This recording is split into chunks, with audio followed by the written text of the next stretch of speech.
আসসালামু আলাইকুম প্রিয় চাকরি প্রত্যাশী ভাই বন্ধুরা, আশা করি সবাই অনেক ভালো আছেন। বাংলাদেশ কাস্টমস একটা নিয়োগ বিজ্ঞপ্তি প্রকাশ করছে। সে নিয়োগ বিজ্ঞপ্তি সম্পর্কে এ টু জেড জানার চেষ্টা করব। ভিডিওটি প্রথম থেকে শেষ পর্যন্ত দেখবেন। ভালো লাগলে লাইক এবং সাবস্ক্রাইব করে অবশ্যই পাশে থাকবেন। গণপ্রজাতন্ত্রী বাংলাদেশ সরকার জাতীয় রাজস্ব ভবন প্লট অফ এ, আগারগাঁও, শেরেবাংলা নগর, ঢাকা। পদের নাম অফিস সহায়ক, ৮,২০০ থেকে ৫০, ২০,০১০ টাকা, গ্রেড ২০তম। পদের সংখ্যা ৪৩টি। শিক্ষাগত যোগ্যতা: কোনো স্বীকৃত বোর্ড হইতে মাধ্যমিক স্কুল সার্টিফিকেট, এসএসসি বা সমমানের পরীক্ষা উত্তীর্ণ।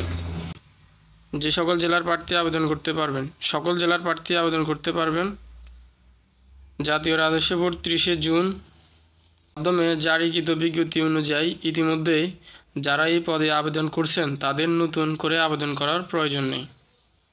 অনলাইনে আবেদন ফরম পূরণ করার পরীক্ষা অংশগ্রহণের ক্ষেত্রে নিম্ন শর্তাবলী অবশ্যই অনুসরণ করতে হবে।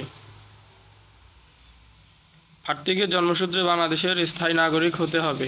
কোনো প্রার্থী বিদেশি নাগরিকত্ব বিয়ে করলে বা বিয়ে করতে অজ্ঞাত হইলে তিনি আবেদনের অযোগ্য বলে বিবেচিত হবেন। প্রার্থীর বয়স বর্ণিত পদে ২০শে ফেব্রুয়ারি ২০২৫ খ্রিস্টাব্দ তারিখের সকল প্রার্থীর বয়স ১৮ থেকে ৩২ বছর হইতে হবে। বয়সের ক্ষেত্রে অ্যাফিডেভিট গ্রহণযোগ্য নয়। এক্ষেত্রে সরকার কর্তৃপক্ষ সর্বশেষ জারিকৃত পরিপত্র নীতিমালা অনুসরণ করতে হবে। সকল প্রার্থী আবেদনপত্রে শুধুমাত্র অনলাইন গ্রহণ করা হবে। অনলাইন ব্যতীত অন্য কোনো মাধ্যমে প্রাপ্ত আবেদন সরাসরি বাতিল বলে গণ্য হবে। সরকারি, আধা সরকারি ও স্বায়ত্তশাসিত প্রতিষ্ঠান চাকরি প্রার্থীদের অবশ্যই যথাযথ কর্তৃপক্ষের নিয়ম অতিক্রমে আবেদনপত্র করতে হবে। সকল চাকরি প্রার্থীকে মৌখিক পরীক্ষার সময় নিয়োগকারী কর্তৃপক্ষ প্রদত্ত আনাপত্র ছাড়পত্রমূলক কপি জমা দিতে হবে। বাংলাদেশের সকল জেলার বাসিন্দা আবেদন করতে পারবেন। অনলাইনে আবেদন পূর্ণ সংরক্ষণ নীতিমালা অনুযায়ী।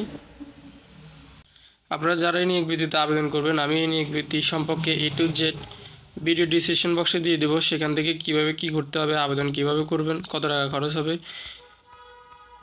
তাও যদি বুঝতে কোনো অসুবিধা হয় অবশ্যই আমাকে কমেন্ট করবেন। আশা করি সবাই ভালো থাকবেন।